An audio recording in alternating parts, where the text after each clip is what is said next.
Welcome to the People Prescription, folks, your daily dose of People Ops wisdom. Today, we've got the wonderful Dave Williams, leadership coach. We're here today discussing what essentially is going to be leadership development that works in the real world. If you're somebody who's a new leader, somebody who's established, looking for a bit of a refresher, somebody that works perhaps in the People Ops world, founders, middle leaders, you'll benefit, senior leaders as well will benefit from today's discussions. Strategy and People Ops, we're covering areas like learning from what we do, accidental leadership, meeting people at their level. How do we have tricky conversations with people? And also recognizing the different perspectives at play. How do we keep people accountable as well? So we're covering lots of information, and it's all really hinged and surrounded by this topic of getting to know your team. Dave, great to have you with us today. Welcome to the People Prescription. Thank you very much indeed, Rich. Lovely to be here. And thank you so much for having me today. Really looking forward to our conversation moving forward. 100%. Let's jump straight in. For today's podcast, we're going to go through with Dave some real insights around if you're a senior leader, if you're a people ops person, if you work in HR, founders of businesses. We're offering some practical insights and mindset shifts for leaders so they can apply them immediately. So you can literally take a lot of the information we're sharing today and implement this in a way that's super user-friendly for you. And Dave's got a huge amount of experience in this area. Would you like just to give us a bit of an intro to your background, Dave? Right, thanks for that, Rich. So I've got 14 plus years of experience in management and leadership. I know I don't look old enough, but I'm afraid so. Yeah, I worked my way through the ranks, started off as a management trainee, worked my way through the ranks, started running stores, and then went on to regions areas, and then worked with different organizations in different fields. And then I took a break away from the traditional leadership roles, shall we say. I pivoted as far as business was concerned and started doing the likes of networking, etc. But I found that what was happening, the principles were still the same. So whether we're in a traditional business, bricks and mortar type thing, or indeed whether so much of it is online, people are people. And Absolutely. The reality is, I've found my own way of engaging with people and helping people get the results that they needed. Right. And it wasn't the traditional things that we were taught. So I don't know why, it just came naturally that I started taking more of an interest in people rather than the results. Now, that may well sound a bit surreal, and I get that because obviously everything that we do is about the outcome. Mm-hmm.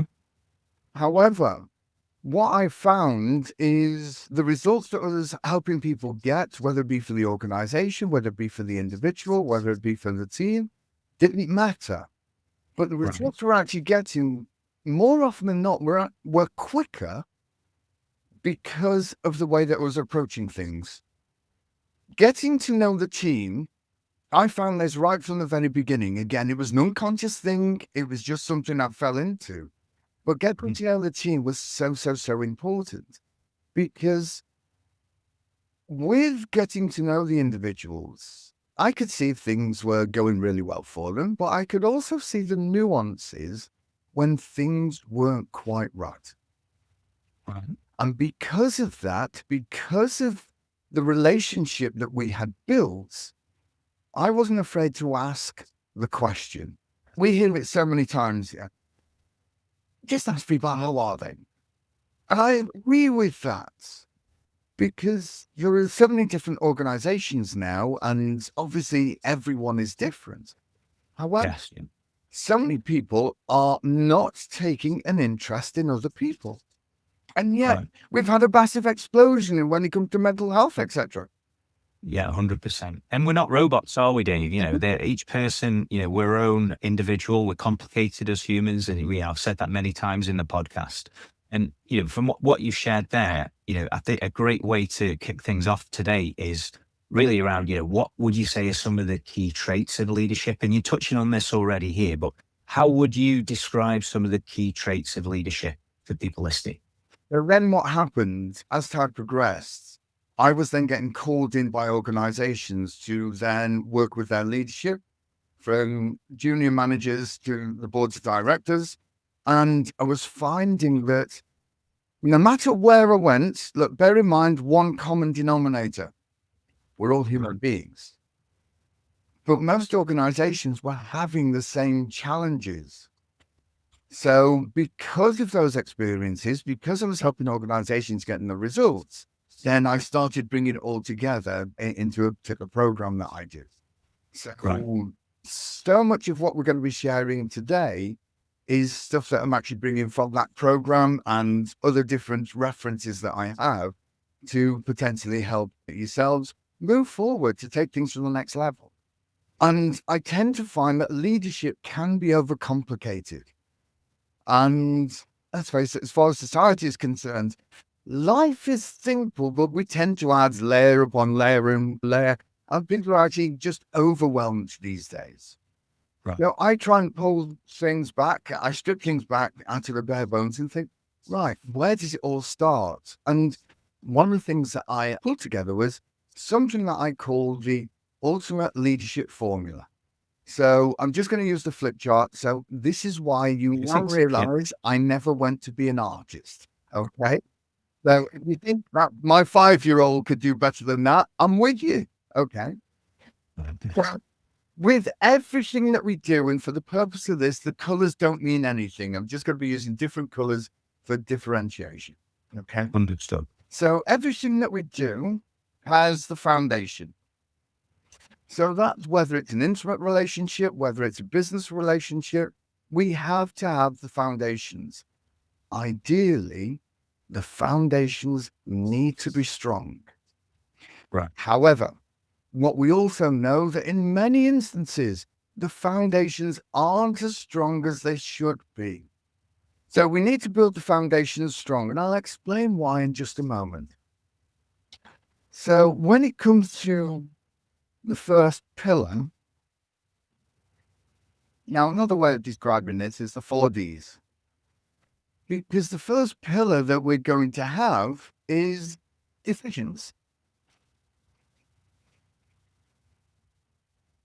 Now, no one gets anywhere in life without making a decision.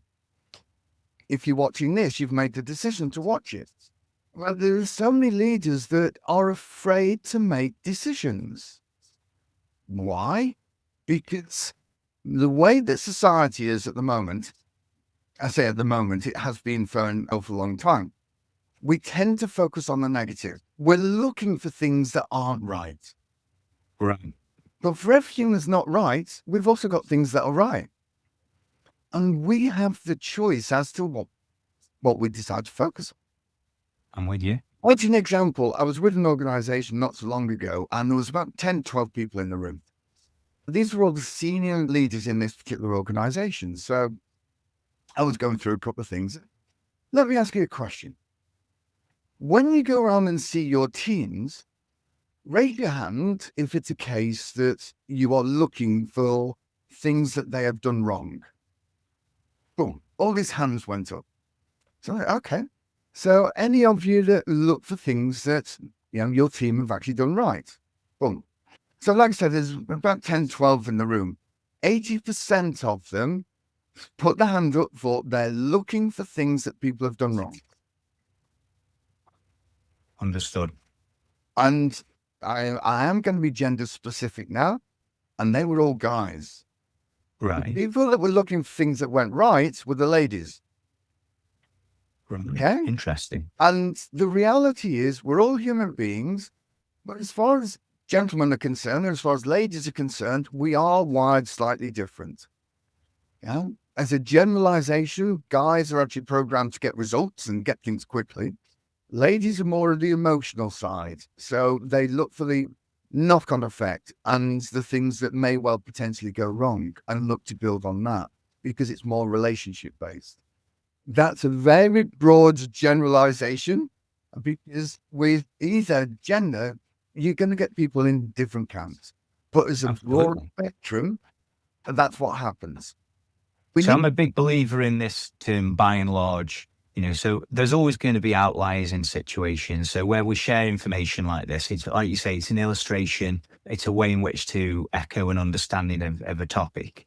And I'm a big believer in the term by and large. So by and large, take a brolly to Manchester with you because you're probably going to get wet. That's the kind of approach. It's not to say that Manchester doesn't have its sunny days.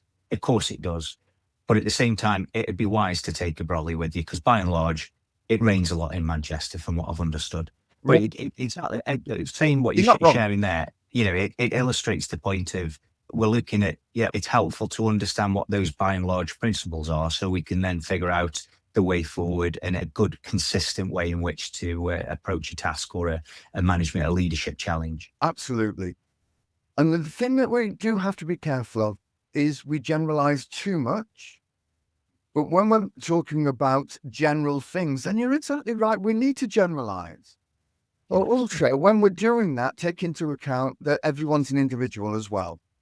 But we also know from experience, from references, as in what we've heard from other people, what people have shared with us, whether it be media, whatever it is, that other people have actually had different experiences as well.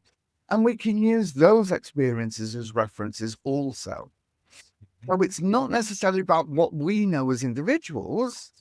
It's about our circle, whether that's a person or indeed the references that we have, that we can use and draw on all of that information to share the best things that we feel for the individual or indeed for the group. So the first one is decisions. And like I say, there are many people that struggle making decisions because from my experience again, when it comes to senior management and indeed directors of organizations, one of the biggest issues that we have currently is a confidence issue. They're not confident in themselves. They're not confident in their ability to make decisions. And the reason why is the fact of they are experiencing fear as far as being judged, as far as being viewed as failing, as far as letting people down. And we can all think of these things. However, what we tend to do is we overimagine things. Mm-hmm. Because, yes, one of the things as far as the leader is concerned is to make the decision as we understand it at that particular time. It's only as time progresses, we're going to find out whether it's the right decision or not. If it wasn't the right decision, then we've learned what doesn't work. Absolutely. But So feedback is important. Fine with that. What you're sharing there, there's always going to be challenges that somebody has to overcome. I think that's inevitable in business. And, certainly from a perspective of, a leadership position, I've got a bias to action when it comes to, making decisions. It's really important that you set, I believe it's like Parkinson's law, you set a particular time frame involved and you make a decision by that. And if there's more information within that timeline that comes to light, great. But you don't necessarily need all the detail in order to make that decision. You perhaps only need 80% of the information to make an informed choice about. And like you say, it's that feedback loop of, okay, well, look, this might have been a mistake at face value, but that could have been a huge feedback loop in terms of learning that can be taken from it. And again, that's a great way to view it. I read a lot of philosophy, and Confucius is a big player in the Tunnicliffe household. And I might have even mentioned this on a previous podcast, but there's a 1,000 lessons in defeat and only one in victory. And I think that's a really important approach when it comes to leadership, because ultimately people aren't going to get it right every single time. It's impossible. And typically there's more than one way of doing things correctly, several ways of doing things right. So approaching it with an open mind. But again, what I find in leadership is sometimes it could be ego getting in the way of that slightly. And we've all got one. I mean, all ego is a self. We've all got that self. We've all got an identity that we're attached to. But I think at the same time, it's important to understand from a leadership perspective, what you're sharing there is that there is a lot of learning along the way. And actually, that's where the real action happens. That's where the real change takes place as well, to take on board those considerations. And I like the analogy of the foundations as well, because ultimately it's all built on that, isn't it? If we don't get the foundations right, the whole lot's coming down at some point. Absolutely. And let's face it, we're seeing an awful lot as far as organizations tragically that are going into liquidation. And yes, we've got loads of different outsider influences, arguably more at the moment than we've had since probably COVID But with some of the organizations, then it's the question should be, were the foundations strong to start off with? Now, I'm not knocking them. Because I don't know with reference to these organizations. I'm just asking the questions. Because from my experience with numerous organizations that I've worked with, the foundations have been fragile. Right. And when the foundations are fragile, then should a whirlwind happen or a tsunami or something like that, then if the foundations aren't strong, then things are going to topple, things are going to break. But like I said, I'm not knocking these organizations because I don't know. I'm talking very general with that. Okay. So first thing is decisions. The second thing is direction.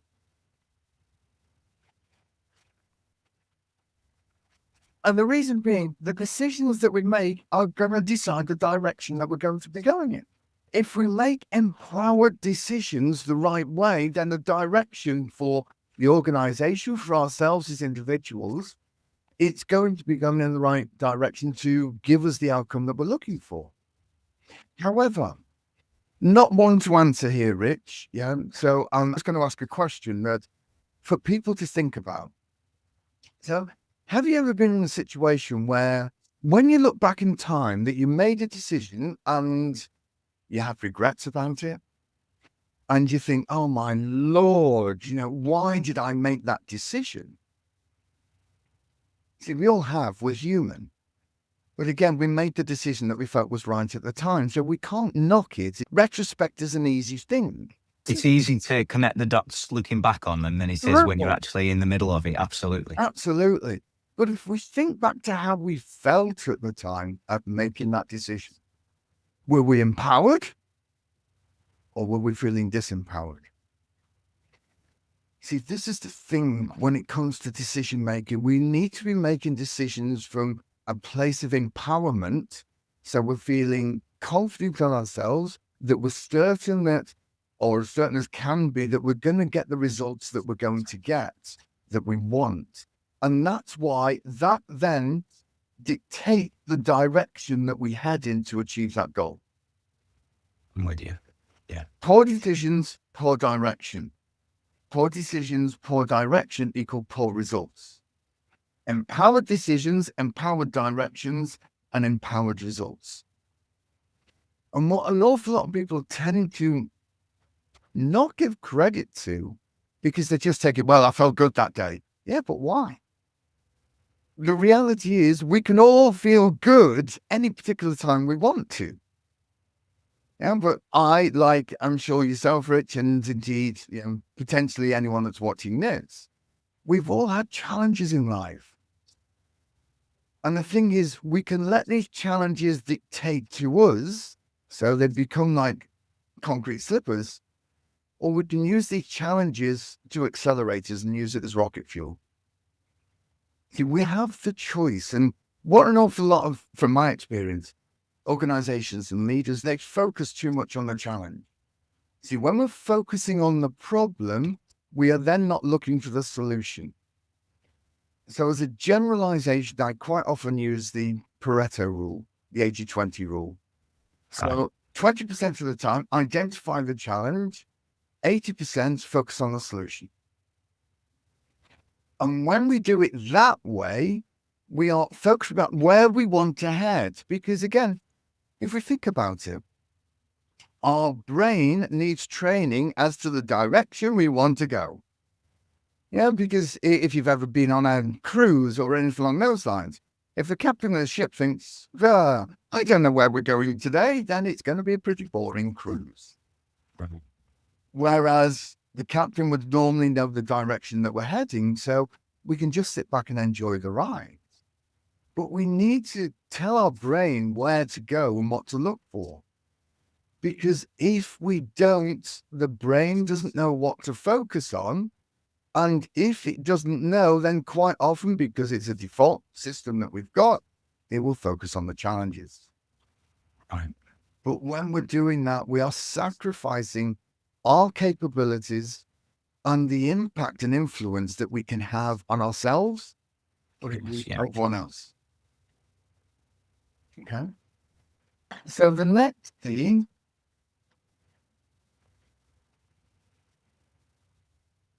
is develop.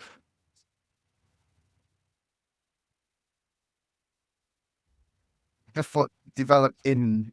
So develop the individual. Why? Right. As we discussed, we're all different. This applies as well if you're a sole trader, as an example. Yeah, or indeed you're a community leader or whoever you are, because we need to learn more things and grow as individuals. Because if we're not growing, then we're dying. Not literally, but emotionally. So we need to learn new skills because that's how we become fulfilled. And there are so many people that I've come across tragically that from the outside looking in, they've got everything. You know, they've got the fantastic mansion, they've got the cool cars, they've got the expensive watches and all of those things. And they look like they've got the perfect life. But when you get to speak to them, they're unfulfilled. Quite often they're depressed.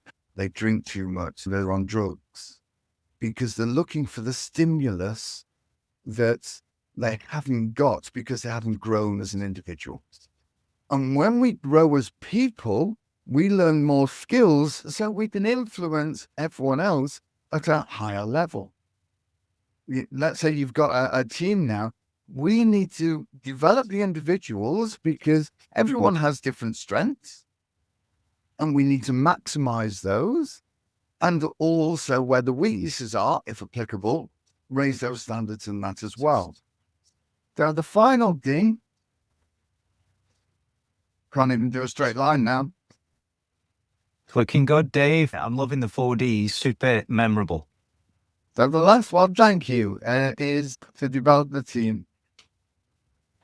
So, yeah, we've spoken about developing ourselves, developing the individuals, but we also, especially if you've got, whether it be a small organization or indeed a larger one, we also need to develop the team to work cohesively so we're all going in the right direction to achieve the results.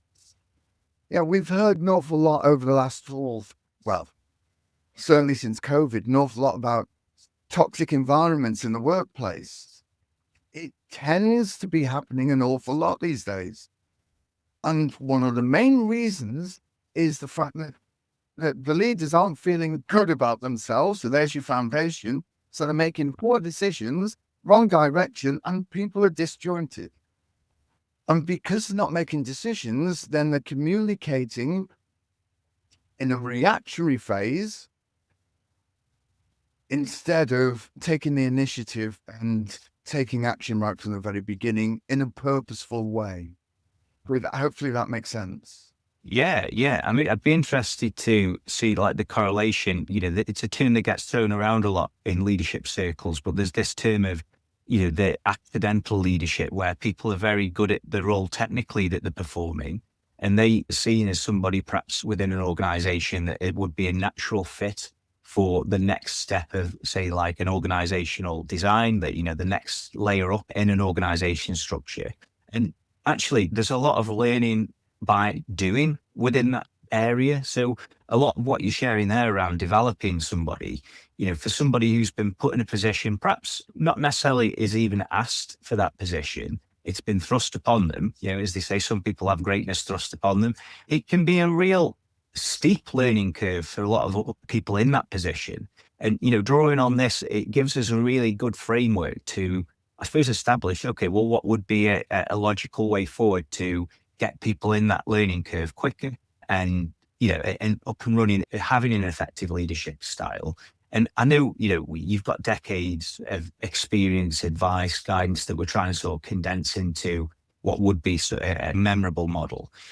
But I suppose like what I'm hearing too is, as you're sharing that there, I'm getting this sense of it's more influence over telling somebody what to do. It's that aspect of empowering people to achieve the outcome that you want them to achieve, albeit trying to meet them where they are rather than thrusting upon them, you will do it this way, or and being in tell mode. And I find that can be quite frustrating for new leaders, that not everybody will react to a certain communication in a certain way. Some people are more visual, which is why I'm loving the diagram that we've got there, because people will generally, that'll make it more sticky for some over others. And most people, from what I've understood, are more visual learners, so it's trying to figure out that sweet spot where everybody gets the opportunity to develop themselves, but in a way that's, I suppose, useful for the business too. And that's where leadership development can really come into play for a lot of companies. You've got one leader potentially that's, overseeing, could be 10, 12 people, but potentially, that how do we turn those people into multipliers and building on performance? In my opinion, it's the direction that's being given to those people that's really important, and regular communications part of that. I know we're going to build in about, clarity today, and how do we add that layer of clarity?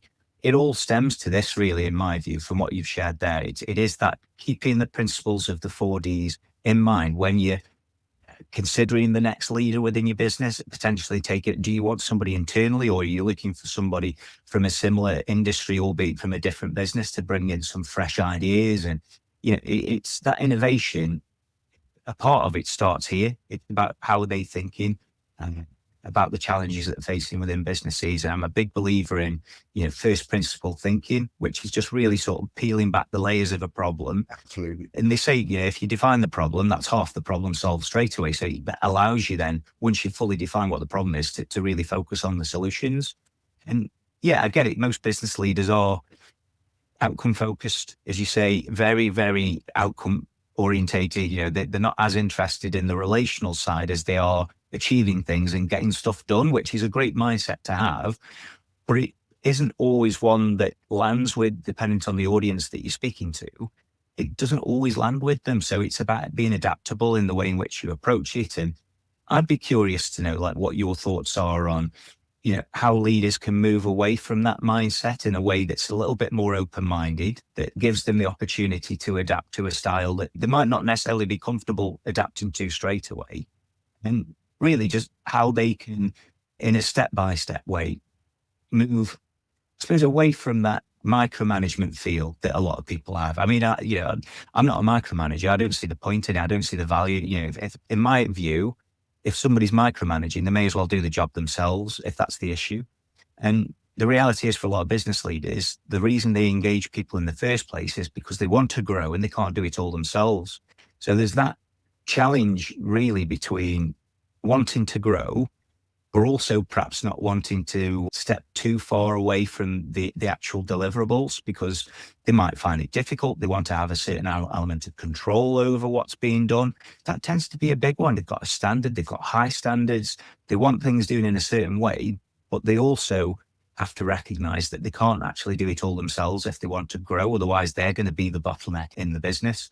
So the leaders really are their way in which to achieve their growth goals. How do we empower those leaders that ultimately the owner is confident delivering on the standards that they expect, but also that they're doing it in a way that's meeting the values, the objectives for that business. So what are your thoughts on that? I know there's quite a lot to untangle in that, but how does that fit into this sort of 4-pillar model?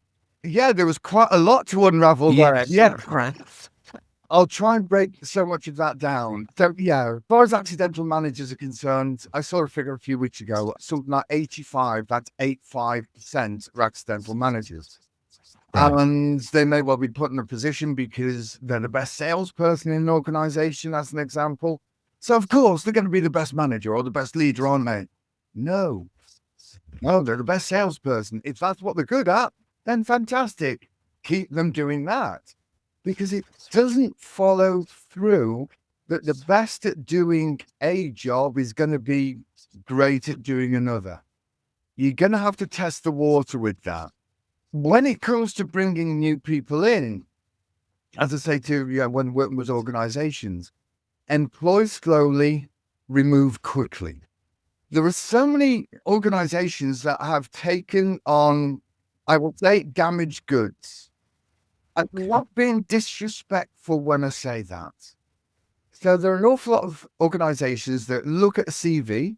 Now, in this day and age, how much of that is an actual CV and how much of that is AI? The role. Then it's a case of looking at these organizations, they may well have fantastic experience, but there's every likelihood they've had challenges as well. And the reason why I say damaged goods, if they had poor leadership in the previous employer, and if that is the case, then they're bringing that to yours, to your organization. So that's why you need to employ slowly or recruit slowly, because you need to get to know that person. And one of the ways of doing that is literally to get to know the person. It's not all about rights. So give me an example of this. Give me an example of that, because there are many people that are damn good at being interviewed. Now, there's a story that I heard some years ago now, that someone was excellent interviewee and he always used to get the job. And we're talking of 6-figure salaries here. And he always used to leave within about 12, 18 months. And the simple reason he left is because he got found out. We'll move on to the next one. But he left before the challenges really started. He did that purposely. So he just moved on to the next one, to the next one, to the next one. But he left a path of destruction. And that's why I say sometimes we're going to be employing damaged goods, not intentionally. And like I say, I don't mean that derogatory to anybody. It's just, from my perception, that's the reality. So when it comes to interviewing, slow down the process for many instances. And one of the things that I used to do when I used to go around interviewing, and yes, you can say, well, you're old. Yeah, you're old school, and I will accept that. Is I may well receive the typed CV come through as an example.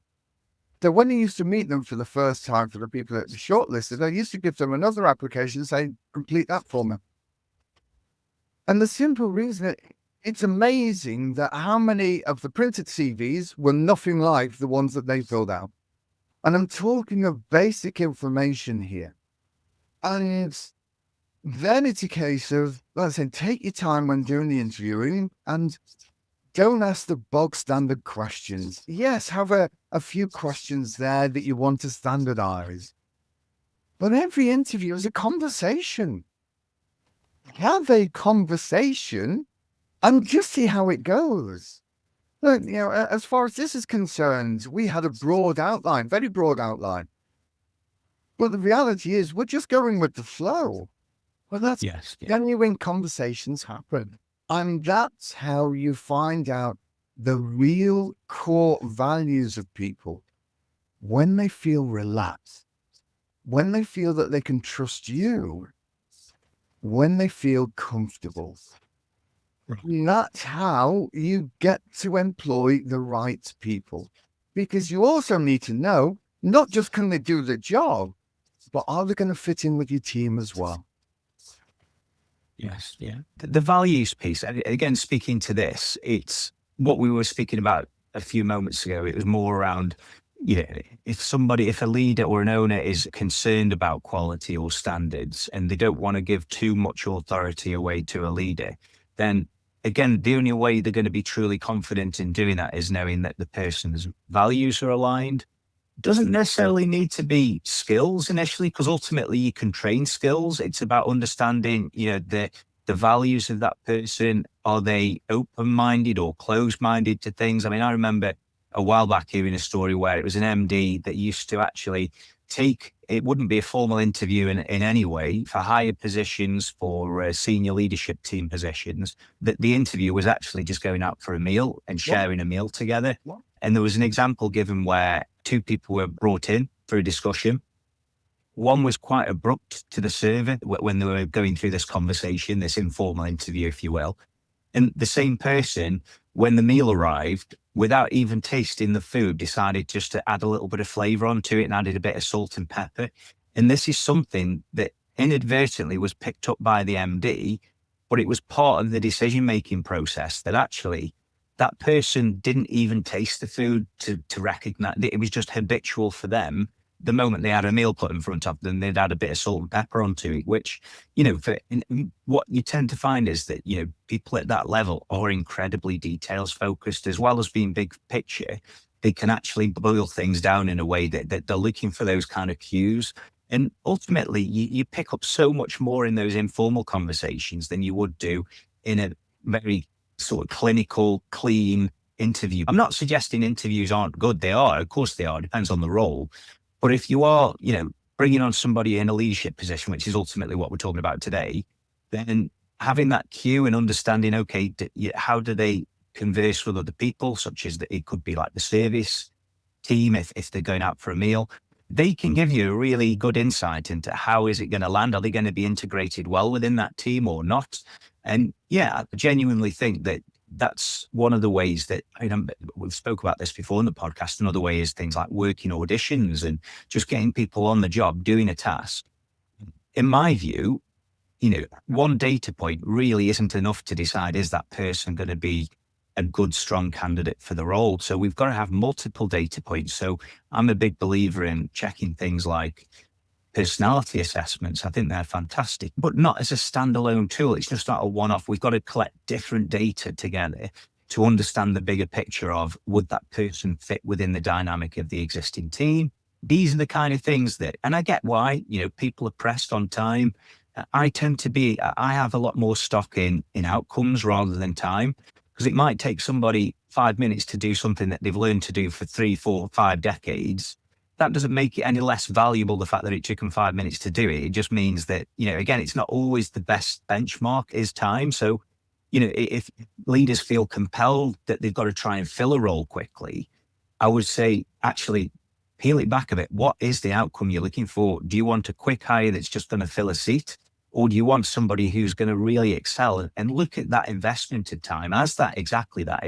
It's a way in which to avoid future problems down the line, or at least set yourself up for the win, in a sense that if we invest more time at that stage, it's a lot less likely that problems are going to happen. Of course they will. People are unpredictable at the end of the day, but at the same time, these are quite useful to understand. So people get, right, these are the things that we can look for. And I mean, have you noticed anything where, if you're trying to, I suppose what we're talking about here is meeting people at their level and figuring out how they're conversing and how they're speaking to the team members. What would you say is it quite a useful tool that you've utilized in the past to decide where somebody sits in terms of their style, whether it be, are they open-minded, are they closed-minded, are they more sort of extroverted or introverted? There's quite a myth out there that introverts don't make particularly good leaders. But again, if you look at the likes of Microsoft, Bill Gates, a huge introvert, but incredibly successful, so it's trying to figure out, like, where do we sit in, is it a bit of both? Is it other tools that you use, or how would you recommend an owner, if they're thinking about, right, we need to bring somebody into a leadership position? What are the type of values? What are the type of traits that you're looking for in that leader? Yeah, whether you're introverted or extroverted, then everyone's got phenomenal qualities. And it depends on, in my opinion, how they're going to fit into the big scheme of things, realistically, because it doesn't really matter. But to possibly give an example of that, the story that I heard, and I think it was some years ago, I think at the company of Southwest Airlines. And at the time, they had 95% of the complaints that they were getting were on 5% of the people. So they had the hierarchy discussion, and one person said, just sack them. And that's ultimately what they did. But someone else was a bit more intelligent and said, no, let's find out about these people first. So these particular people, it was in the customer service role. They had a chat with these people, and it transpired that these individuals were more interested in serving themselves than serving the customer. So not necessarily the best combination for a customer-facing role. So they did eventually get rid of these particular people. And then what they did is they had like group interviews. But with all of these people, what they did, they got them all to do a presentation as to what they could bring to the company. Now, the leadership were at the back of the room. They weren't listening to what people were saying. They were watching the audience. And they were more interested in the people that were sat listening to the speaker, that was leaning forward, that was engaged, that was encouraging, that was nodding their head with what they were saying. Because you had the realization that these were people. They were more interested in other people than what they were with themselves. And they were the people that got taken on. And the results were basically they got rid of something like 98% of their complaints then, because they had the right people in place. So hopefully that little story actually helped with what you were asking and that as well. And again, getting to know someone's values, it can be quite easy in many ways. And yeah, one question I quite often ask people, I said, look, question for you. How do you know whether you've done a good job? Do you know automatically whether you've done a good job? Or do you need other people to tell you or show you that you've done a good job? Now, depending on their answer, it gives me a good idea where their values are and what their focus is. So if they automatically say, yeah, I've done a great job, yeah, fantastic, I'm already predominantly an internal person. Right. If they get the feedback from everyone else, I know that they value other people. So the more an external person. So when they're doing a role, they potentially are a great leader and a manager because they're going to think about everyone else as well. I'm with you. So it's that kind of the empathy that's coming from, as you're sharing that there, I'm hearing, we need to be able to put ourselves in the position of the other person. And, again, kind of, as we were saying there, you're putting yourself in their place, meeting them where they are, because they might be in a slightly different place. They might not have all the information that you have as a leader, in which case, you've got that added layer of complexity around what information do we share? What information do we not share? That's usually a big one that pops up in leadership a lot. And, I'm a big believer in radical truth and radical transparency. And actually saying that, it's a lot easier to say than in practice, because people, they can be precious sometimes over, you might be sharing something that is, it might be that your perception or your truth, if you will, and they might have a completely different view. But I think starting with where they're at and figuring out what their point of view is usually a good place to start. And again, it kind of recognizing that there is a different perspective in these situations. It can be really useful as a new leader to recognize that you might have a very acute understanding of, the task that needs to be performed. But if you're dealing with somebody perhaps who doesn't, then they do need that extra bit of coaching, that extra bit of guidance really from the leadership team to ultimately achieve the outcomes that you need. And that can be missed a lot, I find, with, especially, we talked about people who've been offered a position of leadership, and because they're technically very good, but they might not have actually had an opportunity to flex that muscle either. They've not had the opportunity to be able to frame things in a way that allows you to achieve the outcomes that you're looking for. And that pops up a lot, I find, with senior leaders. It's that I've said something to somebody, but do they actually know what it is that I've shared? We've probably seen this before. I've had conversations with people in my previous teams and my teams now, and they kind of look at you with that glazed look. And it's like, have they understood what it is that I'm sharing here? Do we need a bit of a check-in? And assumptions are a massive, massive challenge. And it's one of the reasons, as we did a bit of prep for today. We asked loads of questions. And I love questions. And there's no such thing as a daft question as far as I'm concerned. And people can be very conscious of asking questions because they don't want to come across as stupid. They might think, well, I'm not going to ask that question because I might look a bit daft. The way I try and frame it is like, all you're trying to figure out is the truth of the situation. And the way to do that, in my opinion, is by asking questions, which means we don't assume anything. There's that old Benny Hill sketch of, he's writing on the board, assume, and he sort of puts a line after ASS, a line after you. And he says, well, if we don't assume, you're not going to make an ass out of you or me. Exactly. And I'm a big believer in that. I think that's a big part of leadership, that when you're first certainly in that position, don't assume that people know what the expectation is. People aren't mind readers, we've got to be, as you were sharing there, approaching it in a way that meets them where they are as well. Absolutely. And the biggest thing with most leaders, and I will say most as far as this is concerned, because we've said something, we think communication's happened. No, it's being communicated. Communication only happens when the recipient or recipients understand what's been said. Now, what so many people do, you mentioned about checking that, and it's an excellent point. But what so many people do, especially when you've got a title, and most people do not want to disagree. I'll come back to that in a moment. And when you've got a title, does that make sense? Yeah? And people don't want to be isolated. Look, human beings were pack animals, ideally. If we're isolated, we feel uncertain. Yeah, we get scared. We're going to say, yeah, of course we understand, because we don't want to look stupid. And then they go away and do something and they do it wrong because they've not understood what the instruction was. So the best way to check from experience is to ask the question that I know what I've just said. Tell me what I've just said. And you get them to repeat it back to you. I appreciate you can't do that in every situation, but especially one-to-ones or when you've actually got a small group, because that way, first of all, they're not anticipating being asked that particular question, but also it makes sure that they've been listening so they've understood. If not, you may well have to repeat yourself. But I can guarantee if you do have to repeat yourself, the next time you're in a similar situation, they're going to be listening. Yes. Biggest thing that leaders need to understand is the fact that when they are talking, they're assuming that people are listening. Right.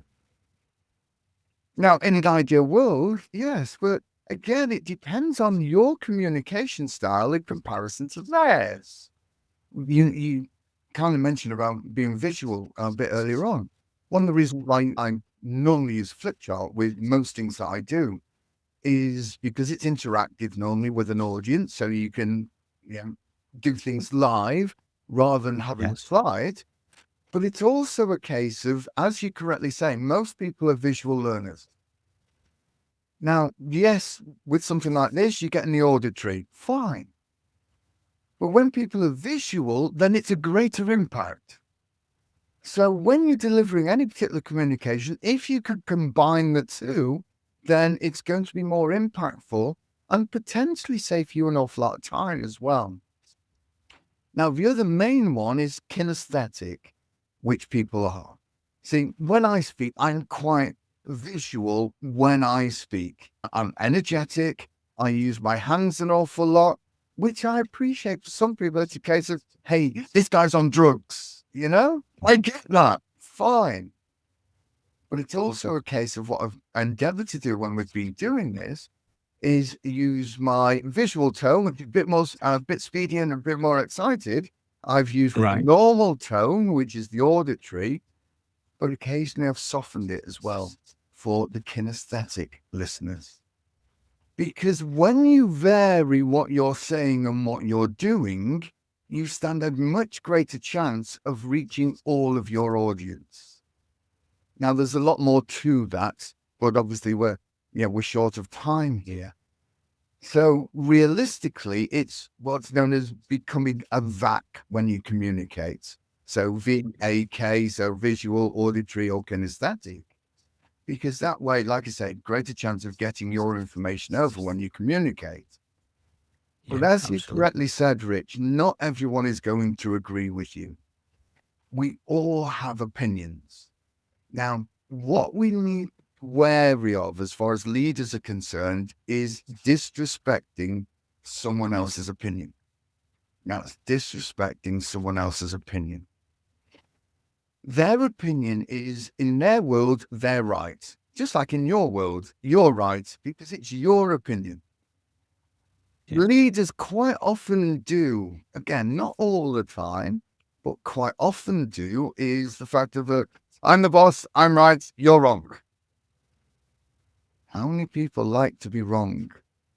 No one. So what we need to do is meet them at their level.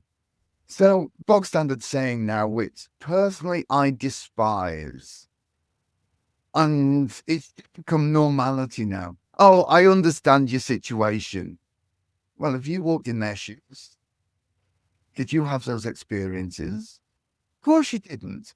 So you can't understand that person's perspective.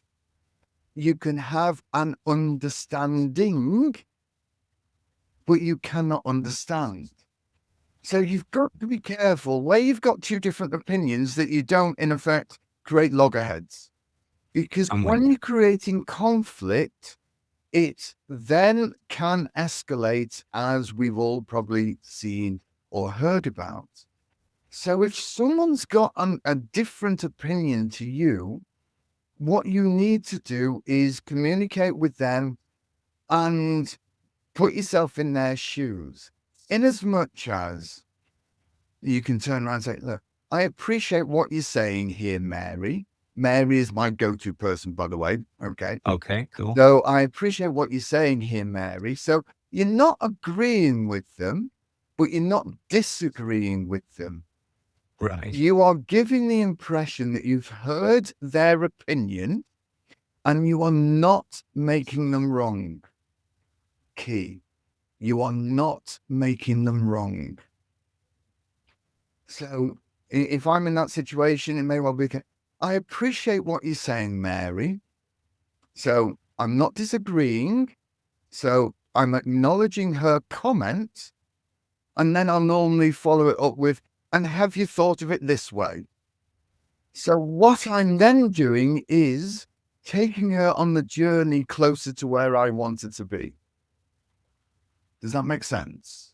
Yeah, yeah, absolutely. I think, yeah, and it kind of speaks to that. It's not always what you say; it's how you say it or how you approach it. Absolutely. I mean, I'm very much a down to earth person. I've got like a bit of a late night DJ voice thing going on. So that aspect of trying to, and I'm very aware of it. And a lot of it's to do with dealing with conflict and wanting to de escalate and be very calming. And that's something that I've got to definitely work on as a leader. It's that inflection and using different ways to connect with people. I think that's a big part. And actually, I find like with idea meritocracies, it's okay to not have all the answers sometimes as a leader. You don't need to have all the answers all the time. It's about trying to figure out who's the best person within your team that's got the experience to fast forward you into a place where you can get to the answer a lot quicker. You don't need to have all the answers. It's about designing a team in a way that together, collectively, you figure out the right way forward. And exactly that. It's that kind of, again, it's driven by what you said at the very beginning of the podcast. It's that fear of failure. It's that being aware of, right, well, if I do make myself a bit vulnerable, is that a bad thing? Personally, I don't think it is a bad thing. I think it shows an element of emotional intelligence with a leader. They don't always have that emotional intelligence. They've been put in situations or challenges to grow that particular muscle. We talk a lot in leadership about the shit sandwich. When you're giving feedback, start off with something positive, give them the negative, then finish on a high. And I get that there's a merit in that 100%, because you want to try and balance it out. It is, as you're saying there, really key about that. It's how are you saying what you're saying? Are you going in, bullet at the gate? And say, look, you've done it wrong straight off the bat, or are you actually just trying to figure out? Because there might be a blind spot there that you've not even considered. A lot of the time, when you're providing feedback to people, you don't have all the data points until that person explains why they did what they did. And I find like with new managers, they can be it's difficult to delegate and to trust that people within the team, the direct reports, are going to do what they're supposed to do. So they kind of get that urge to go in and do it for them. And in my view, that's the worst thing you can do, because ultimately they're not going to actually learn from that situation. And, that's the growth, isn't it? As we shared earlier, there's 1,000 lessons in defeat. That's how they're going to learn and figure out the way forward. But it's about creating, in my view, a lot of HR, especially. I mean, I'm not a big fan of the word HR, as you know, I've said this before, but within people ops, it's about holding space for people to do this in a way that's going to be productive long term for the business. And that's an incredibly key part of the role, in my view. It is about giving people that space to kind of figure this out in a way that, as you were sharing there, it facilitates hopefully a quicker learning journey, and you can fast forward them into that place where they need to be. Yeah, absolutely. And what you've actually shared there, a number of times when I've come across people and they say, I can't delegate because I don't have the time. And I take that on board. I was in a situation like that many years ago because I didn't look after my time, or should I say, I didn't respect my time enough. I want to turn around to people and say, no, I appreciate where you're coming from. Have you thought of it this way? If you invest your time now, how much time are you going to save in the future? There was one person that I was working with some time ago, and it worked out that over a month he was going to save, virtually half a week of time because he wouldn't need to follow up and do the things themselves. At the end of the day, when we're actually working with anyone, when we're in a relationship with anyone, it's about trust. We've got to have trust. We've got to have trust and faith in ourselves, but we've also got to have trust and faith in the individuals. They're there to do a job. Give them the skills to do that. And the reason why I say about trust, for most people, we've been out and about today and we've driven. But when we think about it, we've had trust in ourselves, how we drive, but we've also had trust in the people coming the opposite way. And when you think about it, the only thing that is different between us is a little bit of white line and possibly a cat's eye or two. Right. We've got to have trust in other people. Otherwise, we will never do anything and we're just paralyzing ourselves, the other individuals, the organization, and the people around us. Everything's got to come from trust. We've got now partners, to do whatever. We've got to have the most trust in ourselves to be able to give. Yes, yeah, definitely. I mean, what you're sharing there is, success in my view is a team sport. If you're going to get somewhere, very rarely will people do it on their own. There's a group of people around them. And, being able to speak to people on a similar level and understand that you're going to an outcome as a team is, it's incredibly important. But I mean, I'm not, again, coming back to that point of by and large, yes, trust's important. And I'm sure from what you're sharing there that we're not suggesting for one moment, if I've heard you rightly, that we're blind trusting anybody. We still need that verification, but there needs to be an openness to be comfortable in allocating that task or asking somebody to get involved. We're not suggesting for 1 minute to blind trust anybody because that's unhealthy. There needs to be those verification points, but ultimately you've got to come from a place of positivity and a place of wanting to and being open to trusting that person unless they do something otherwise, so it's a difficult line to address sometimes with that, especially as a new lead going in. I found that it can be a lot more tricky for new leads coming into an established team that's already there. You've got to, there's an aspect of why is this person here? What are they doing? Have they got a different agenda to the previous leader? And it can really change up the dynamic of a team completely differently to internally advancing somebody within the business that's already an established team, that they've already built relationships. Have you got any advice for people like that who are essentially parachuted in to solve a leadership challenge? When you say parachuted in, as in already an employee? Somebody that's coming from the outside in, that's essentially been brought in to steady the ship, shall we say. And I've done it on numerous occasions, just as a troubleshooter with numerous organizations. And absolutely. First things first, get to know the team, because you will have no doubt been given a brief. If it's the team that are actually working on the issue all the time, they will tell you what's really going on. Because what tends to happen, it depends on what the situation is, obviously. So I'm talking really general here. So listen to the team, find out what the situation is, because quite often the brief is not the real issue. Right. As you mentioned about peeling back an onion, etc. Need to get to the core of the problem to get that handled. So if you get to know the team, you get to find the real truth that's been going on, not the perceived truth. And more often than not, that is the real issue. If I can turn this now as an example, what tends to happen as a generalization, right? I use the example of firefighting here. So we come across a Right. problem here, and it goes, well, folks, we're going to do what we're going to do. We focus on that, we get that sorted. And then we get another one there. Well, we're going to do, and we'll get that. And all of these things are taking time. They're taking resources that we utilize out. We get that sorted, and then we get another one here. We get that sorted, and it's a continuous cycle. Now, the reality is, with all of these are all being created by patterns. So it's a case of identifying what the pattern is. The easiest way is to break through the surface noise, get to the core of the issue. Once you get that handled, most of these will not appear. Right. It's like putting a sticking plaster on something that needs stitches. It's going to come off. Get to the core of the issue, as you mentioned a bit earlier on, and as much as peel the layers of the onion back, exactly right. Yeah, if we peel that back, then let's get to what is the real issue here. When I was troubleshooted it used to be a case of, right, come in here. So one of the first things that I used to do is have a chat with everyone and say, right, what's the real issue here? I'm the why guy. Yeah, why is this happening? We're not going to know why it's happening unless we ask the questions. And that's going back to what you were saying a bit earlier on about questions are so important.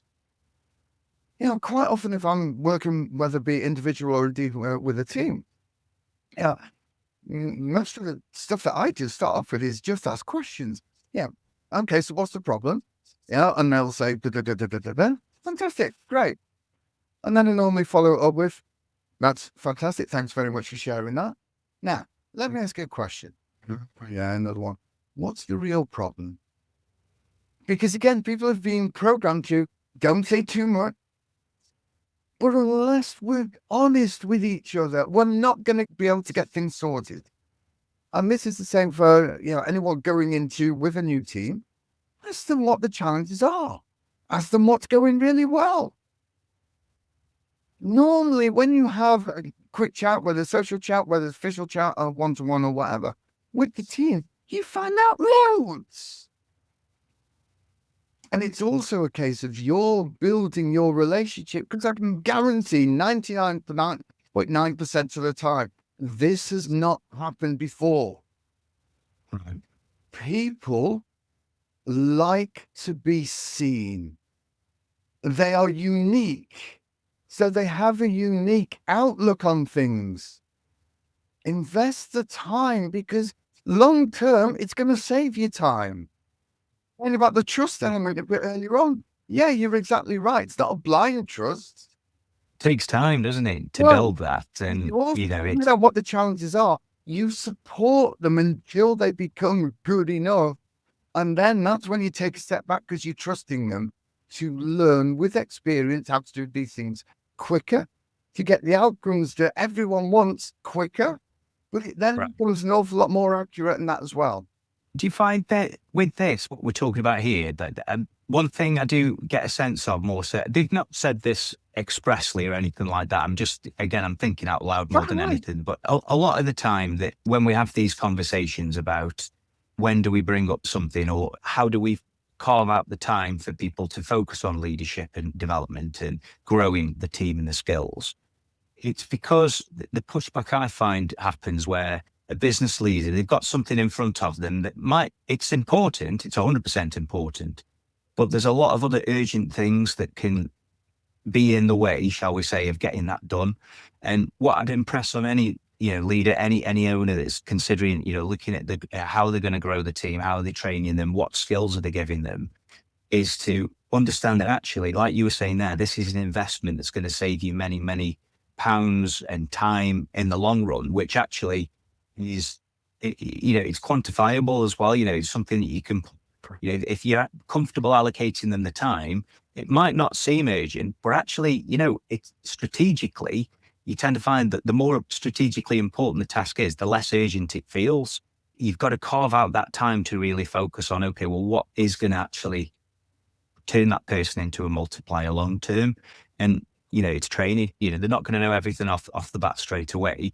It's giving them the time to figure it out. And We do something at OES, we do with the HR doctor, we do discovery time, and it gives people an opportunity to grow and figure out. And it might not necessarily be something that's work related. It could be something that, they're quite passionate about, but invariably that can sometimes actually help work as well. It gets people a bit more engaged. It helps them with problem solving, being able to flex that judgment call muscle. That's really important. How do you make good decisions? You've got to make decisions to begin with. That's the key thing. But yeah, what are your thoughts on that? Do you find you get some pushback sometimes with senior leaders or owners where they understand the relevance and the importance of it, but there's a million other things that are taking priority? Absolutely. Yeah. Yeah. Well, one of the things, and with anyone that I've spoken to, if you watch this, I'm not being nasty or anything like those lines. Don't take it personally. See, most leaders, not all, because it depends on the size of the organization, etc., and all of those things. Most people are short-term thinkers. Yeah, it's rare that you come across an organization, maybe from your experience, and appreciate you might not be able to answer this because clients will be watching this as well. Right. It's not often the case that organizations have a 5-year plan. 10-year plan? What? Right. In Japan, they've got 100-year plans. So much is the case of, right, what's in front of us right at this moment in time? And don't get me wrong, I do appreciate that, because with the best one in the world, doesn't matter what your plans are, things are actually going to come round totally unexpected that you need to deal with. I get that. And it's one of those things that, yes, they may well have 20 things to do here, but as we've spoken about on a few occasions, when you invest the time to start off with, when you come across these problems, where did it start? More often than not, these problems started upriver. It's Right. just that right now, you're on the edge of Niagara Falls and you haven't got any oars, major problem. But when you get to the core of it, as we did on the previous pick, that's going upriver. It's cutting it off. The saying that, that I use, that, kill the monster when it's small before it becomes Godzilla. Right. So it's a case of investing the time now, again, to save time in the future. And one of the things that I find is with leaders as a generalization, very general. Because of what we've been speaking about, there are an awful lot of people that are upriver. They can see this particular challenge happening and they can see it growing and growing and growing, but they don't feel confident enough to mention it to their manager, to their leader. And one of the reasons why I share that from experience, there was an organization that I worked with not long when I first started off. On a Saturday, we used to give the figures. Then it went to the regional manager. He didn't like the figures because they were all male at the time. So he didn't like the figures, so he put something else on. So it was the area manager first, then the regional manager. He didn't like the figures, so he put something else on as well. And then he went to the director. He didn't like the figures. So by the time he sent it to the CEO, the actual turnover was that big, but come to the CEO, it was that big. Right. And indeed, that's something that arguably is along similar lines that Tesco got caught out with, a decade or so ago, something along those lines. We've got to be truthful. We've got to see it as it is and then make it better than it is.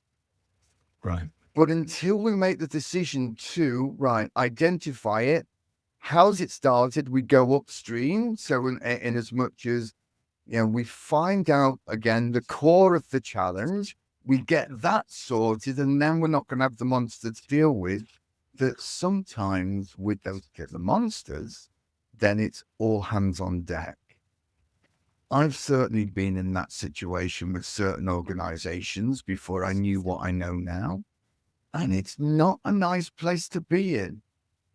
As you're sharing that there, I'm thinking, we're talking really about the accountability question and, are people open to the idea that they might have contributed to something that went wrong?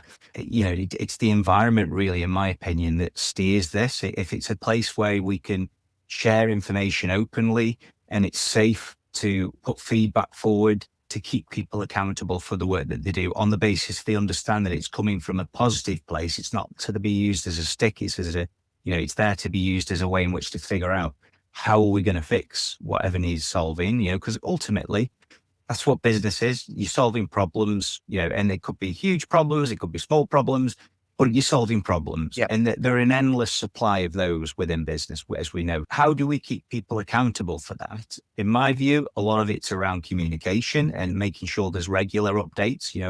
Sometimes I say this, people think it's controversial, but in my view, the annual appraisal's dead. It shouldn't be taking place. They're pretty much useless as far as I'm concerned. Most people that do annual appraisals, the people that are part of that process, see them as like a way in which to request a pay increase. That's the main label that people give them. It's like, well, actually, how can we? I'm not precious about anything really, Dave. I'm open to the idea that I could be completely wrong. But in approaching it that way, I'm asking the question constantly of what I'm looking at. How do I know that I'm right? How do I know that what I'm suggesting is right? And so the last couple of decades of a sit down with, on an annual basis, has it really achieved anything? Probably not. No. I'd argue that, again, I'm open-minded to this. Just giving somebody off the cuff feedback when things pop up is probably a lot more healthy than waiting for an annual appraisal to sit down and give them, the pros and cons of the last 12 months, which by that time, the horse is bolted, so let's just try and figure it out as we go along, really. From an accountability point of view, how do we make sure that people are accountable, but also, we're kind of broaching on the subject too of difficult conversations. And, as a leader, your head's above the parapet, so you've got to be open to the idea that people are going to challenge, that they're going to be, and again, encourage that so they understand that I always think there's a way of challenging things, like you say, respectful, direct, kind, that's important.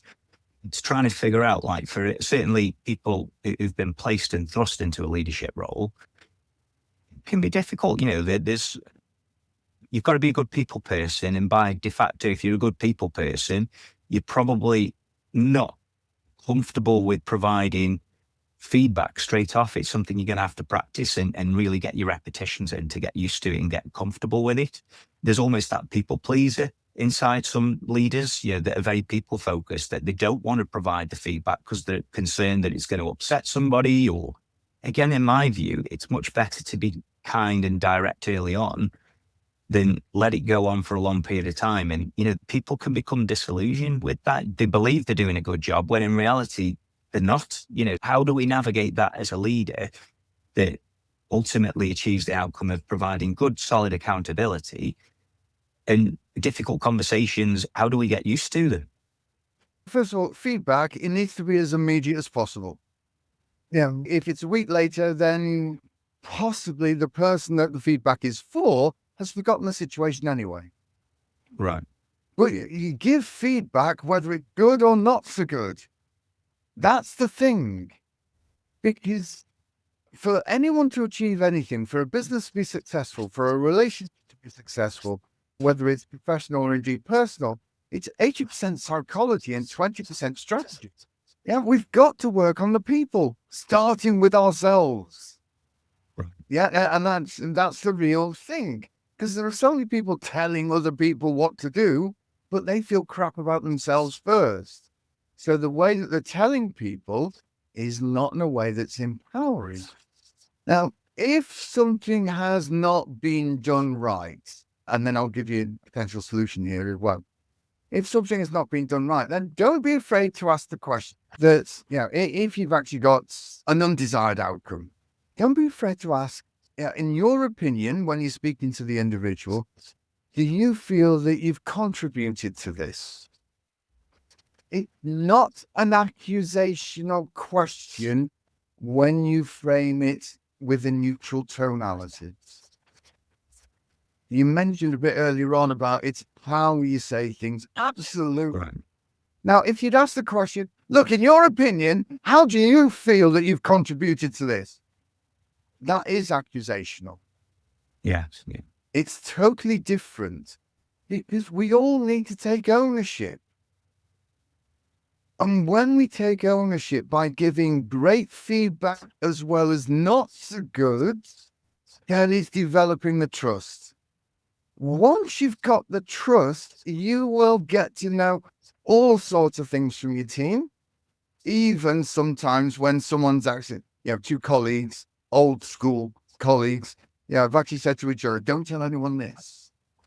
You will get to know these things because they trust you, because you are thinking of them as well as the outcome, but you're actually doing it, or you're endeavoring your best to do it as a collective, that everyone moves together.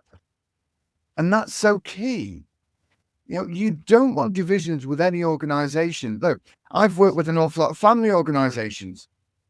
I love family organizations. They are great. They're terrific. However, we all know that siblings get on ever so well, don't they? So sometimes with that situation, it's a case of, they are at loggerheads for whatever reason, but it's been going on for years, decades, or whatever. So it's the same whether it's family, whether it's a normal organization, or indeed whether it's an intimate relationship. You find out where the individual is to find their starting point, because the rest, once you know their real values, the rest has been stacked on. And what we to do as human beings, if someone's upset us once, we record that, because again, we've been programmed to focus on the negative. Then they do something else negative, we record that. They do something good, we ignore that. And we just stack up all the negatives, and we create this false impression of other people. And we've just got to be very careful of that. We all do some fantastic stuff. We all make mistakes. We're human beings, called in a human being. And we all need to receive feedback as well as give it, because feedback is downline, but also upline and sideline. Yes, yeah. We've got to, because again, yes, it's an opinion each and every time, of course. But you've got habits, Rich, like I've habits. We've got some really good ones. We've also got some not so good ones. Unless we're aware of these particular behaviors, we're not going to know how to change them. So we need feedback from other people's perspectives. One of the ways to think about anything. So what's your outcome? So that may well be, as far as goal setting is concerned, it may well be a case, think about it. We're making goals and planning things all the time. We've got to get the kids to school by 8:30 or whatever. It's still a goal. That's your outcome. But it's the same with everything that we do when we're giving feedback. Why? Why are we giving feedback? What's the outcome that we want from this? And I will say, this is a personal thing, but I will say that when we're giving feedback, please don't say, and I've got some constructive criticism for you. Remove that. For the simple reason, as soon as you mention constructive criticism, we go into autopilot. I'm going to get a rollick in here. Right. Yeah? Just got some feedback. Just the term feedback, period. Because not people should be on the defensive when you're trying to share some information. Yes, yeah, 100%. I mean, one thing I find particularly helpful for any leader is, and again, this is part of what you were sharing earlier about this getting to know your team, really key part of leadership. But actually ask them as part of a one-to-one, how do you like to receive feedback? Absolutely. So you can figure out like, where are you going to pitch it? Because the feedback's coming. Again, it's about how you framing it to them. And a lot of the time, if you can meet them where they are, some people prefer a much more direct approach than others. Are we depersonalizing this completely? Or, are we using different ways? So instead of saying you've done this wrong, we can focus more on the problem. Then this is what happened that was wrong on this occasion, rather than say, well, it was you that did it. Yep. So it's all around that kind of meeting people where they are, getting to know them and figuring out like, how do they like to receive feedback as well? Because it's a big part of growth, isn't it, Dave? Not everybody. And again, I'd argue, if they don't like feedback, should they really be on the bus in the first place? In my view, a lot of what we're chatting about now is values based. If you've got people on the team that share the same values, then a lot of that is going to help massively when it comes to these situations, because you'll be able to have that conversation knowing that it's coming from a place of encouragement, actually, and sometimes getting feedback, even if it's, negative feedback, as far as that person's concerned. That's a good thing, Yeah. because if it's coming in a safe space as well, it's much better. And again, dismissals, I find that what we're talking about now, one of the leadership challenges that ultimately you'll face is you'll have to let somebody go that isn't either performing or is a poor team fit. And I always suggest, again, coming back to that point you mentioned at the beginning, do it quickly, do it early in the journey. I've lost countless times. I've spoken to people who've been with the business for years when actually they were the wrong person. And when you look at it for the overall vision for that business, and like you say, not all businesses have that 10-year mission or the 5-year targets or the 1-year outcomes. It sits with that, really. It's like, how much thought do you want to put into as a business? How are you designing that company? And more importantly, how are you designing the team? Because if you've got people who've got different values, immediately then you're going to come across bottlenecks. That's where the prickly bits pop up. That's where things slow down. And yeah, broadly, it might seem like a really tough thing to do initially, which is to let somebody go, to dismiss them, to sack them, whatever you want to call it. But in my view, the earlier you do that, the quicker they can find something that is going to be fitting for their values and their mission that they're on too. And recognizing that's okay, acceptance, there's a huge power in accepting the situation. We're talking about hard things here. We're talking about people's livelihoods. As a leader, you're going to be in a position where you might have to let somebody go. And that's one of the reasons we call our service the HR doctor, because sometimes you have to give people medicine and it doesn't taste very nice, but it's the right thing for the patient. It's the right thing for the business.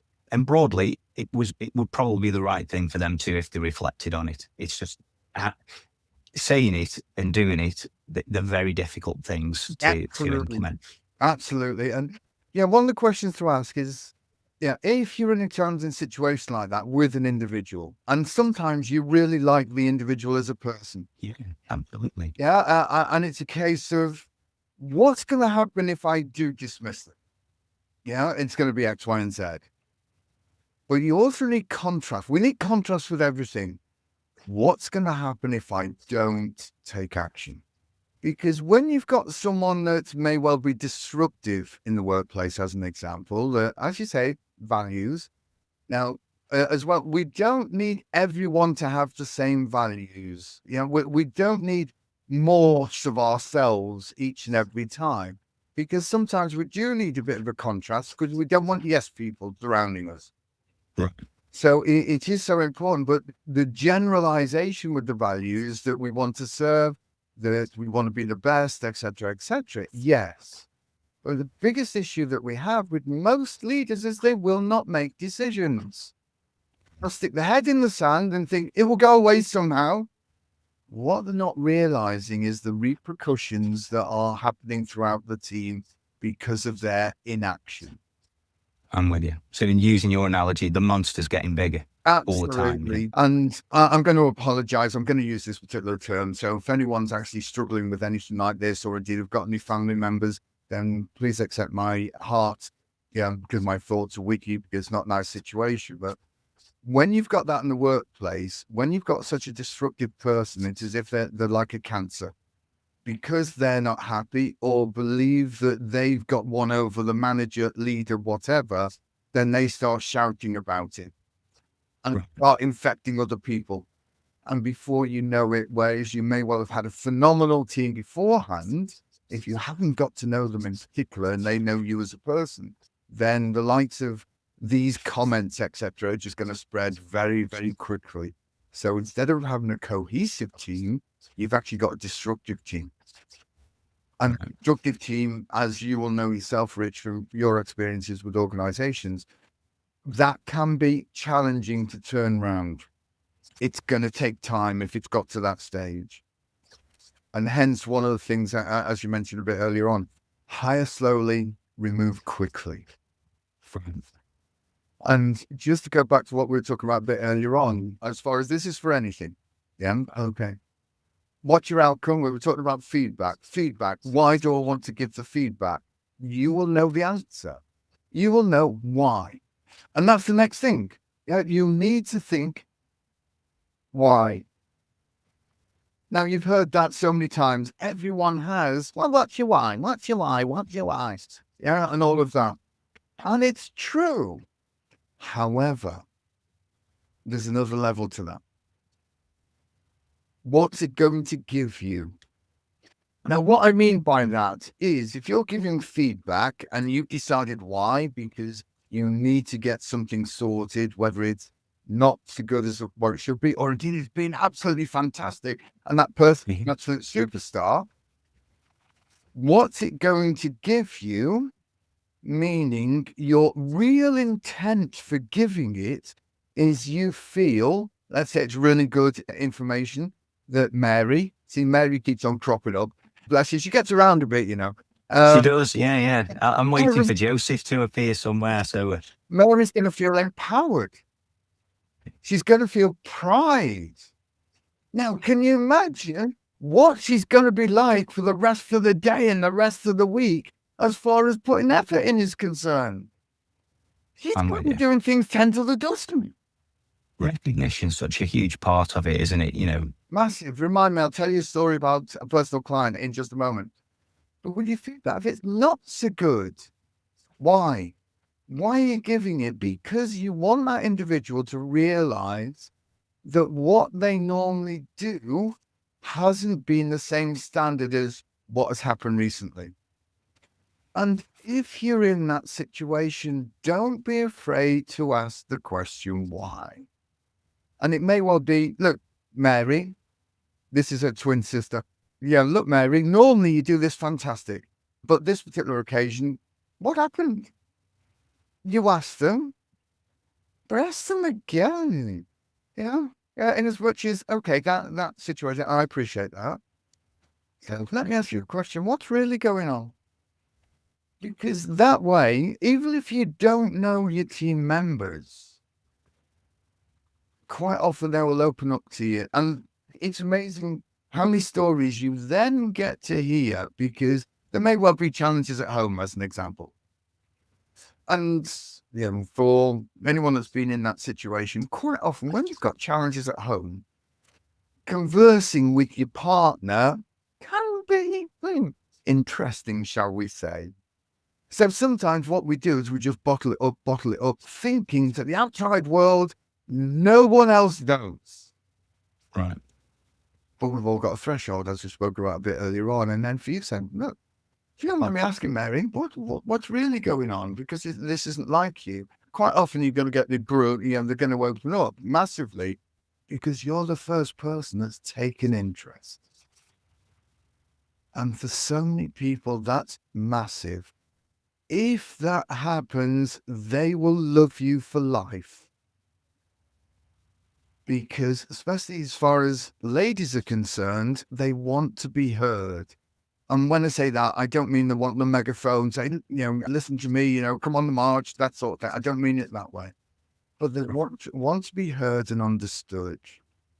Now, if you're the third party, if you will, that will give them 5 minutes, 10 minutes, just for them to share, that, for most people, male or female, is going to be absolutely massive.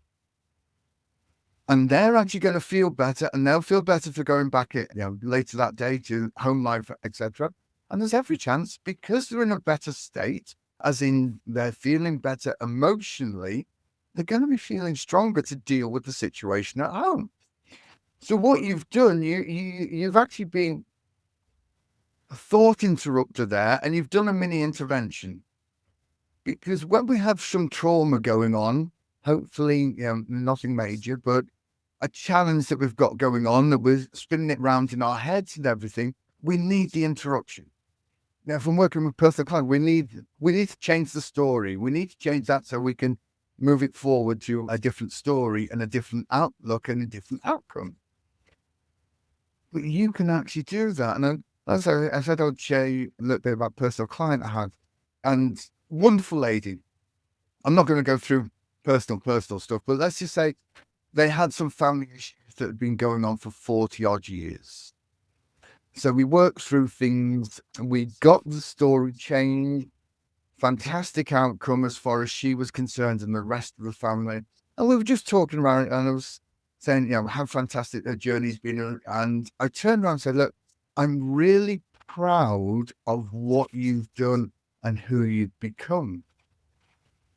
And the tears just streamed down her face. And I was thinking, oh my God, what you said? Yeah, I know what I meant to say, but did I say something different? Like, you mean you came out the house wearing that, And it was that sort of thing. And I just went into, I'll say panic mode, because I just didn't realize what I'd said. And then when she got control of emotions, she said, for the first time in nearly 50 years, you're the first person to say that you're proud of me. Now, first of all, my heart sank because I thought, my Lord, with all the influences that you've had in your life, and I'm the first person, and it's taken something like this.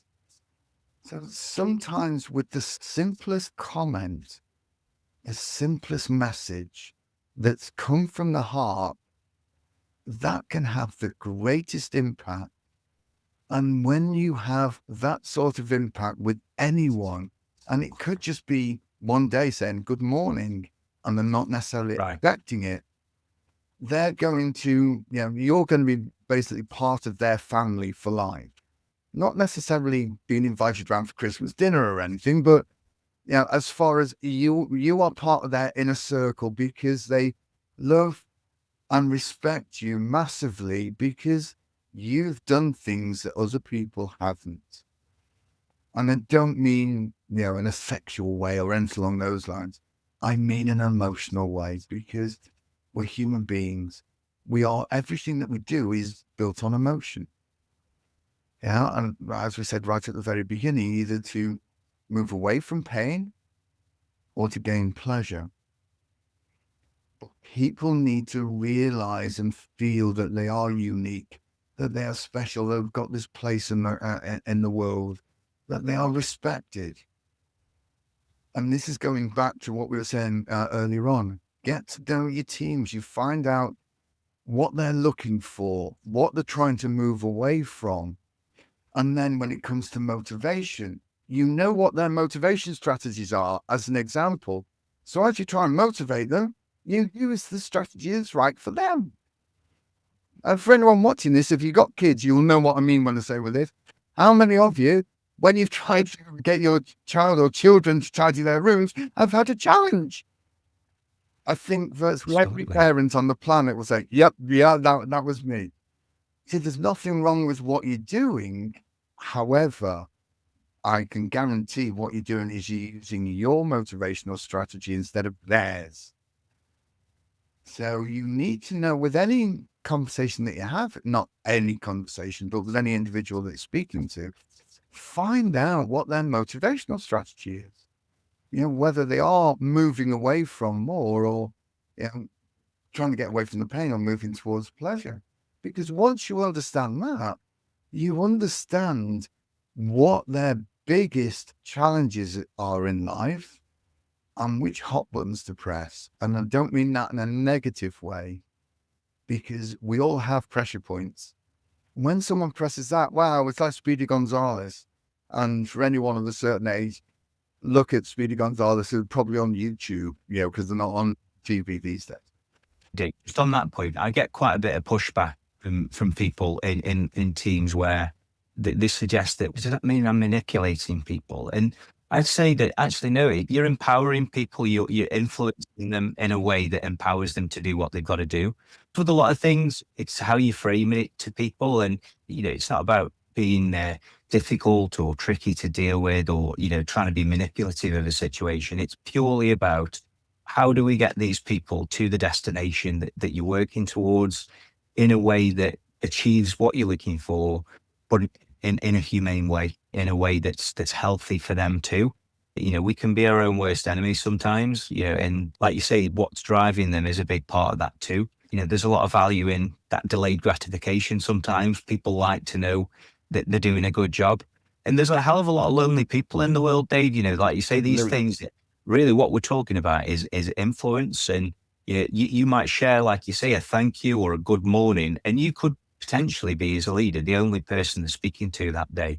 Yeah. So I always suggest, be very mindful of how you're showing up as a leader and there's examples I've had where, you've said something to somebody which you've probably not even remembered saying, but it's stuck with them for many years. And you only find out later down the line that actually that had quite a profound effect on the way they do a particular task at work. Or, I've had situations where I know we discussed this before about somebody who was getting a bit stressed out, shall we say, about doing the Christmas dinner. And the suggestion was, well, turn it into an event, have a little bit of red wine as you're doing it. And Yeah.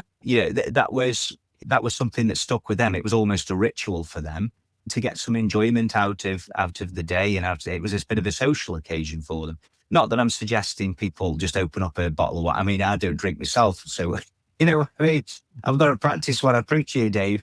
I'll be on the soda water, which is normally what I'm after. But it's kind of but figuring out again, it comes back to that.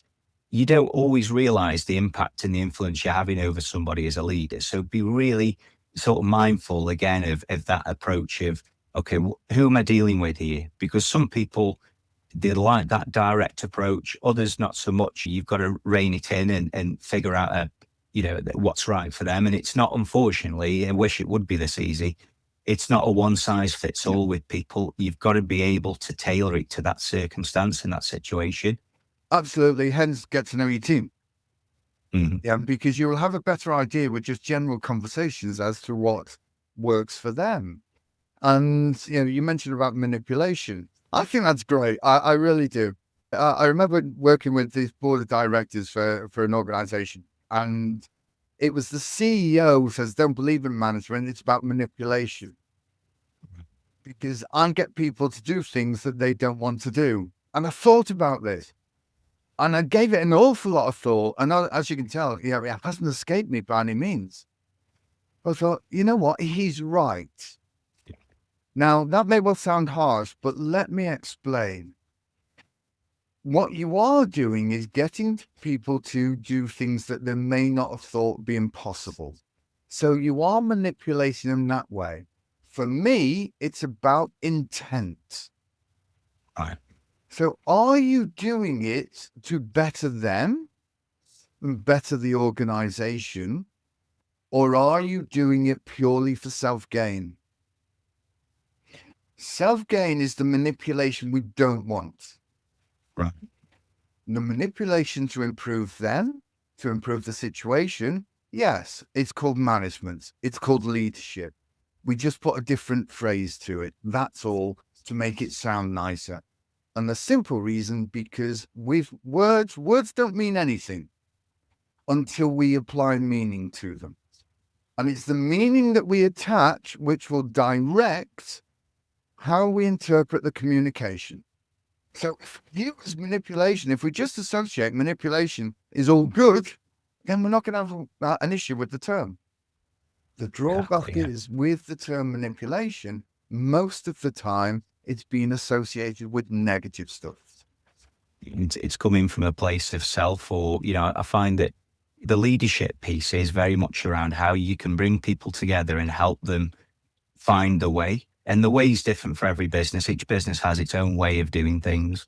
One thing I find particularly, again, it's challenging in some businesses. The leaders are appointed based on ambition. Perhaps there's, again, we spoke about ego at the very beginning of the podcast. And I find that, again, when people used to approach me, I used to lead a team of 16 people at one point, it was hard work. And people would approach me and say, look, I want to become a manager. And the first question I'd ask them is, why? Yes. Why do you want to become a manager? If it's purely you want the title, then perhaps you don't really understand what you're getting yourself into here. So let's just go down the path of, let's raise your understanding of what's involved.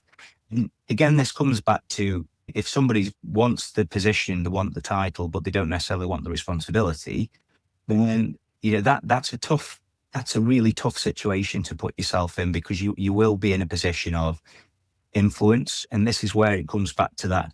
Are we influencing people? Is it coming from a position of help, or are we trying to, manipulate people to, make their way through the ranks of an organization as quickly as possible? And that can be a real issue for businesses, because we're talking about human nature here. There's this will to power that some people have stronger than others.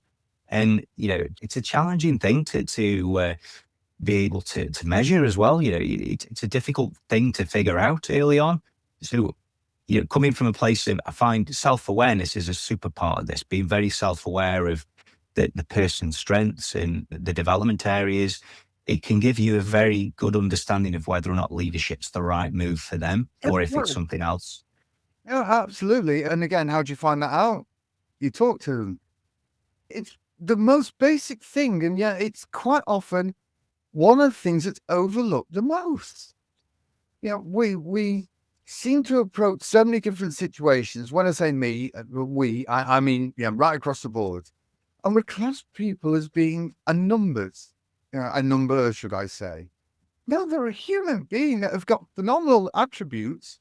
They've got some, disempowering ones as well, but I mean, we all. Absolutely. Nobody's perfect. Exactly. Yeah. And, no one's got all the answers, as you mentioned a bit earlier on. No one's the oracle.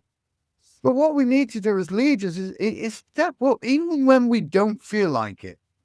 We may well have, tripped over the dog in the morning or whatever it is. But as soon as we pass over that threshold in the morning or whatever time you start, indicates of, hey, I'm the best that I can be. Right. Because people are desperate in this society to be led, but led in an empowering way. Now, leaders influence all the time without having an OnlyFans page, I hasten to add, in most cases. But they do because they care. They care about the individuals. They care about the outcomes for the business because they know and understand the business is not going to be successful unless the people are. And the people are only going to be successful when they are as happy as possible and they're shown the skills of how to get on with other people. I was talking to someone a bit earlier today, and there's a massive shortfall on people being able to connect with other people. Yeah, absolutely. Well, and the biggest thing that proper leaders have, they know how to connect. One of the biggest things when it comes to anything at all is rapport. Most people don't even give rapport a second thought. Most people, when they start talking to someone, I'll say face to face for the purpose of this, they think rapport starts when they start talking. Oh, how wrong they are. Realistically, rapport starts as soon as you're in the same room. The subtleties of rapport, and one of the things that I show people is how to build rapport even when you're not in conversation with them. Because so many things are subtle that people don't even realize they are getting into rapport with you, but then they start following you. So batching and mirroring, which I won't bore you with the details about now, because we haven't got time. But like you say, it's such a big topic, this, Dave. And I think from what you've shared, from my point of view, the leadership program that you're currently working on, excellent opportunity for people to learn a lot more about these aspects of leadership, the different styles, ways to speed up that process of understanding the different, pillars really that are involved in leadership. I mean, I would say as well, what you're sharing there is, I asked the question a lot about, we offer a managed HR service and, a lot of business owners, they question at what level do you need some form of HR support? And in my view, and they may not share this opinion, but the reality is they're already working in HR. If you've got people that work in the business, regardless of whatever title you have, whatever position you're in within that organization, there's an aspect of people operations at play within your business. To know what that is, I find is a lot more valuable for people than to not know what that is.